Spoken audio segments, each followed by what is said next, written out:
Hey, what's up guys, Gypsy back here today for NPL Week 8. Getting to that real end point of the season, so yeah, these last few weeks are going to be really interesting in kind of determining seeding for playoffs. There is a bit of contention between who's going to make playoffs in the sort of lower stages of the conferences, but for the most part there are some clear sort of front runners in each conference. So yeah, these last few weeks of the NPL will be determining really who makes playoffs and where everyone is going to sit when it comes to seeding. So it's getting to a pretty exciting part of the season. And this week we're going to be taking on Blake. And yeah, you see his team over to the right there. He's got a very solid team. I think Blake's team is it's neither incredibly like busted, and it's certainly not bad. It's a nice sort of midway point. He's got Mew, which complements his team very nicely. He's made a couple of transactions recently to pick up stuff like Thundy, Arcanine, Virizion, and Gastrodon. Wigglytuff I'm not really going to address, but yeah, he's got a very solid team. He's got double grounds, which is pretty nice. I think ground is definitely a typing you can double up on and do really well with. And then he's got Mega Pidgeot for that fast sort of bird spam, and then he's got Thundy, which makes it a very threatening Z-move user. So very solid team, fantastic steal in Metagross. Yeah, he's drafted well in my opinion, and he's used it well. He's had a pretty solid season, and it's going to be certainly a fun game to take him on here. So the team we are rocking with this week is a pretty fun one. Before I jump into this team, I did make a couple of transactions over the course of the season, which I haven't really addressed yet. But earlier on in the season, I picked up Rotom Frost, and I picked up Duosion, so the pre-evolution of Reuniclus. And I picked those up in return for dropping Avalugg and Hypno. Unfortunately, I had to pick up these because they were just better in all aspects. And actually, they were going to come in handy in certain games. But the week before this, I actually dropped Rotom Frost and picked up a Abomasnow because Blake actually dropped a Abomasnow. He had it prior. And I picked this thing up because Abomasnow is really solid. Like, for a 3-point mon, it offers a ton to a team. And we're actually going to bring it to this game, so that's pretty exciting. But kicking it off, we do have Clefable here, and yeah, Clefable, nothing too crazy about this. Nice Fizz Def Clef, really solid in this game. Nice to help with stuff like Crocodile. Can set up on non-taunt Mew, knock lures Mew to allowing me to knock off its lefties if it does want to taunt me. Particularly if I do show Calm Mind, that's probably going to really kind of pressure into click taunt. Removing that thing's leftovers is going to be fantastic for Garchomp, as well as my Nihilego. Yeah, Nox just very solid in general, catches Clef switch-ins like Metagross and Coolfish pretty nicely, and with a Calm Mind up, things do not appreciate taking a Moonblast from Clef. Very solid set here. Nothing too creative about this Clef, but yeah, solid nonetheless. Then we have a nice standard Dragonium Z Chomp. You really don't need to mix it up with this thing because this thing is so good. Obviously you do, but Z Chomp very splashable here. His fairy is Wigglytuff, and that thing is not coming. That thing does not appreciate an EQ at +2 anyway. So yeah, rocks Chomp, very solid, very reliable here. +2 Outrage, Oko's Fizz Def Mew with the Z move. Nothing really wants to take a +2 Dragonium Z, like just nothing. Very solid one in this matchup. I've got enough bulk to avoid the Oko from stuff like Scarfed Hidden Power Ice, Pidgeot's Hidden Power Ice, Scarfed Hidden Power Ice from Thundy, stuff like that. And yeah, just having a bit less attack doesn't really change roles. Like, it doesn't change the Oko from +2 Z Outrage versus. So Z Chomp just very solid here, very solid rocker.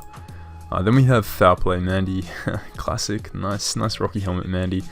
Very solid in this matchup to help wear down Metagross, because Metagross is a bit of an irritation to stuff like Nihilego, which I am bringing later on, as well as my Clefable, as well as my Abomasnow actually, but we're going to get into that. More chip on that means, yeah, pretty much Metagross becomes less and less of a check to stuff like Clef. As well as the fact that chances are I'm going to knock off its lefties or its berry or something like that if it does switch in on Clef. So yeah, Mandy with the Rocky Helmet complements that. Foul Play blows most of his team away, to be honest. U-turn gives me momentum versus switch-ins to Mandy like the Crocodile or the Mew, for example. Mew and Crook both really don't appreciate Foul Plays though, so that's really nice. And if I can chip either of those two down with Foul Play, it's going to complement the next one on the team, which is Nihilego really nicely. So rocking AV Nihi here, and yeah, I'm got enough speed to get the speed boost after a kill with the beast boost. So that's going to be potentially a function as a win condition in the late game if I can chip down stuff like Crocodile, stuff like Metagross into a range of health where Grass Knot and Foul Play will be able to take them out respectively. Then Nihilego is looking pretty solid to sweep. Got Sludge Bomb here for the potential poison chance versus Mew if Mew is his Nihilego switching, which it may potentially be if his Crocodile is more of an offensive set. So of course going for the Scald equivalent in the poison typing is yeah, no drawback when the alternative is Sludge Wave, which is only 5% stronger. So yeah, Sludge Bomb is the move of choice here, and Foul Play is obviously just for the Metagross. Grass Knot also bops the Gastrodon as well, which he does have, which could come as a potential check to Nihilego. So the next one we have here is my Autonomize Weakness Policy, Aegislash. A lot of his team can't actually OHKO AG, which is really nice for me here. So the like stuff like Crocodile, unless it's banned, cannot OHKO my Aegislash. Mew cannot hope to OHKO me if he knocks me off or something like that. He's just going to activate my weakness policy, and chances are he's going to be a defensive variant anyway, because he has to have some sort of response to Metacham, which really just runs through his team if he doesn't bring a defensive Mew. So that's going to be really nice. At +2 I OHKO everything on his team outside of like a bulky Virizion, which can chew a hit but can't kill me back with anything. Yeah, so that's really nice. Literally everything gets killed at +2, bar like a Max Spadef, Gastrodon as well can live a hit. So that's very nice. Max Spadef Crocodile, like very bulky Crocodile, needs a little bit of chip as well. So maybe like Rocky Helmet, or just to be have its item knocked off, or get U-turned on my Mandy. Any one of those things is in range of a +2 Flash Cannon, but obviously offensive Crook is just going to drop to a +2 Flash Cannon, even from full. And the last member we have on the team is going to be my Scarfed Abomasnow here. Very, very nice. I don't expect him to creep this, to be honest. With his Pidgeot, I feel like he's going to creep on Nihilego, which hits 335 speed. This Abomasnow hits 360 speed with its with a Scarf. So I could potentially OHKO that thing with Blizzard, which would be pretty wild. And yeah, it functions as a really nice revenge to all his offense, basically. Thundy gets OHKO'd, Crook gets OHKO'd, Pidgeot gets OHKO'd, Virizion pretty much gets OHKO'd, Gastrodon blown away by Giga Drain, Zygarde as well. If he's creeping Nihilego, I'm gonna outspeed him. If he's for some reason like max speed Jolly, then he can't kill me anyway. If he's Scarfed, he won't be able to kill me. So yeah, Abomasnow very, very nice in this matchup.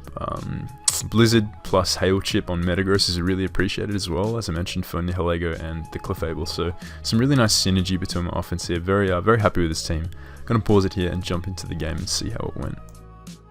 Alright guys, so we're back with the game, and as you can see, Blake has brought all the threats, except he hasn't brought Metagross, which is big. Metagross means Metagross being gone means that, yeah, what's his Abomasnow switching? Because I don't really see it. If he's Fizz Def Mew, then he's going to be pressured by Rocks and Blizzard and Chip. And yeah, Mew's really a mon that can be lured and weakened throughout the course of the game. So I've really just got to assess which of his Scarfers, whether or not his Pidgeot is timid or modest, meaning that my Abomasnow will be able to outspeed it if it's modest, and likely outspeed it if it's timid, because he'd be creeping. He's probably going to be creeping my Nihilego anyway, but if I can, yeah, determine which of his mons are Scarfed, and I'm going to be in a really solid spot to potentially win in the late game with Abomasnow. So getting up rocks is pretty important. So we're going to lead off with Chomp, as he does lead off with his Pidgeot here. So no reason not to Z here, because he doesn't have a Dragon Resist. So if he goes into Mew, he's going to take a Z Outrage.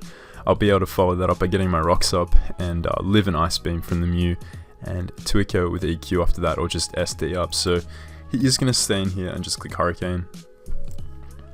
So we take that really well actually, and we are just going to fire off the Z Outrage and take out the Pidgeot. So that's one big threat down.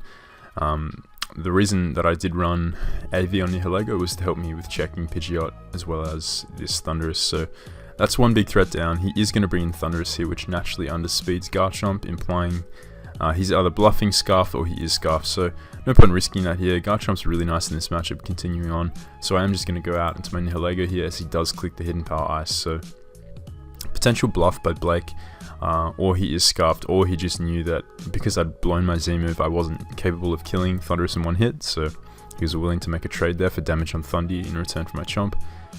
So he is going to get 10% off of my Nihilego, so we chew that up, as this turn I will be able to just fire off the Power Gem as he does go into Mew here. So Mew's inside, he does reveal lefties, and this turn I am going to go hard into my Mandy, as he does go for the knockoff. So this is important, knockoff potentially trying to catch my Aegislash on the Psyshock, and because Mandibuzz doesn't really need its Rocky Helmet this game, he hasn't brought the Metagross, which it was primarily for, and chances are he's going to get knocked off by Crocodile anyway at some point during the match, so getting my helmet removed here is certainly not the end of the world, but it does give me important information on this Mew, particularly because that damage from the knockoff implied that he's actually physically offensive. Well, not physically offensive, but he's not a timid nature, so he doesn't have like an attack reducing nature, which is important. So that kind of tells me something else about his potential move sets on this. He could be EQ, he could be steal coverage for my Clef, but knockoff there is important. So this turn I believe I do just go for the U-turn, as he does go out into his Crocodile here. No, I fire for Foul Play actually. Firing for Foul Play there because he wasn't a timid nature Mew, Foul Play was going to be doing a ton to that thing. And if he did switch into this Crocodile, I got Chip Off, putting it closer and closer in range of Grass Knot from my Nihilego, so I wasn't too worried there, as he does just go for the rocks this turn, as I do get another Foul Play off. So I'm chipping down, like I'm really happy with this exchange. I do have Defog on my Mandibuzz as well, so I can always remove the rocks if I need to, and I'm weakening this thing, which is amazing for my Aegislash and my Nihilego. So right here he is going to go for the Toxic, as I do just click Defog this turn. Now the fact that my Mandy's Toxic, I'm not too willing to stay in here and risk it. I am just going to U-turn out, because I do have my Clefable who can always come in. But he is going to U-turn out. He is going to hard out into Thundy, which gives me the initiative. I can now go out into my Nihilego here and just click Sludge Bomb this turn, as he does go out into his Zygarde. And I get damage off on this, which is really nice, because now this is in range of an attack from my Aegislash. It's also in range of Foul Play from Mandibuzz. So I am going to go out to my Clefable here, as he does go for the 1,000 arrows. He is not banded, which is really nice for me to know. And this turn I am just going to be able to fire off a knockoff, a Moonblast into a knockoff here on this Mew. So yeah, Moonblast completely my play there. No reason not to click Moonblast. Anything got huge amounts of damage off. The Mew obviously took it pretty well, but now I will be able to knock it off this turn, as he does try and taunt me here. So he's going to taunt. I'm going to remove this thing's lefties, which is going to be really big for keeping it low over the course of the game. And now I am just going to be able to go out into my Mandibuzz, get the slower U-turn off if this Mew does want to stay in, or just click Foul Play, as he is going to go for the Iron Head here, and I am just going to go for the U-turn. So his Mew's down to 59%, which is really nice. I am just going to bring in my Garchomp here, and I am going to go for my rocks. He'd shown to have Taunt, he'd shown Roost, Knockoff, and Iron Head, so he's essentially walled by my Chomp. If he wants to hit me with Iron Head, that's his strongest way of hitting me. It's going to be doing very little damage to my Chomp, and I will be dealing rough skin damage back to him. I can always Swords Dance up in his face if he wants to stay in and roost on me. So yeah, Garchomp was a really fantastic way of taking Mew down there, and getting my rocks up is going to be really nice, because I need this Thundy to be a little bit chipped in order to die to a neutral Shadow Ball from my Aegislash if I do get an Autonomize up, and I don't want to, you know, I haven't activated my weakness policy there. So he is going to bring this Thundy, as I am going to go hard into my Nihilego, as he predict. Alright, so Blake's going to predict my Nihilego to come in, and he's actually going to be Z Flash Cannon. So this is going to be a super effective Z Flash Cannon coming off Thunderous's base 145 special attack. And Nihilego Nihilego only takes 55%, so yeah, my man Nihilego is too fat. He chews that up with ease. And right here I'm going to go for Sludge Bomb. If he stayed in, I got damage I needed for my Aegislash. If he switched out to anything on his team, Sludge Bomb was more beneficial than clicking Power Gem, because it got a little bit more damage off on anything that he wanted to bring in. Mew would be 2 KO'd, and now that he's lost his lefties, and he will be taking rocks damage there. And if he does stay in, he can't kill me with the following Flash Cannon, so he is going to stay in and Flash Cannon, but Nihilego does live to see another day. and I will be able to just click Sludge Bomb once more and take him out. So that's Thundy down, which means Virizion's probably not the Scarfer because it's useless against me if it's Scarfed. Crook isn't the Scarfer, Mew isn't the Scarfer, his Zygarde wasn't banned, so it's potentially Scarfed, which would make sense because it would allow him to catch a Scarf Garchomp, a Scarf Nihilego, any Scarf from my team barring a Scarf Selgor, so he could potentially be Scarfed Dog, which I need to consider in this late game, as his Crocodile is going to come in. Now Blake told me he kind of blanked on Grass Knot from Nihilego, so he's going to pay for that as Crook is going to drop. And yeah, now this endgame is looking amazing for my Aegislash. His Zygarde will be able to outspeed me at +2, but I live any hit and can literally just autonomize up a following time, take the Scarfed 1000 Arrows and get my Weakness Policy boost and win with 2 autonomizers up. So at this stage in the game, I am trying to sack off my Nihilego just to bring in my Aegislash and click Autonomize versus this Mew, as the only thing you can really hit me with is a knockoff. And any damage off on this Mew will put it also in range of a Abomasnow. But I get a crit here, and that one mattered. That crit versus the Mew certainly mattered because we saw Power Gem earlier do like 24% I think it was to Mew, and Sludge Bomb is only 10% stronger, so it's not like that would have accounted for 20% extra damage. So that hit on the Mew mattered, but like I said, I was just sacking off this Mew.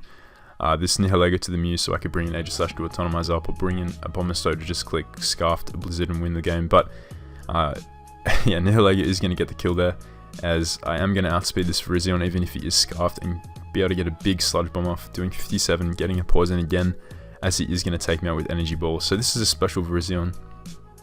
This is walled to death by my Aegislash.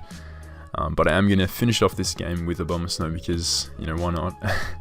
I have to get this thing some love, as Iron Brolic VGC King is going to come in here and claim its last victim with the Blizzard, as Scarf Dog cannot do much, even with the Scarfed Outrage. It's going to bounce off as we do take this game 5-0. So that's going to be my Week 8 game versus Blake.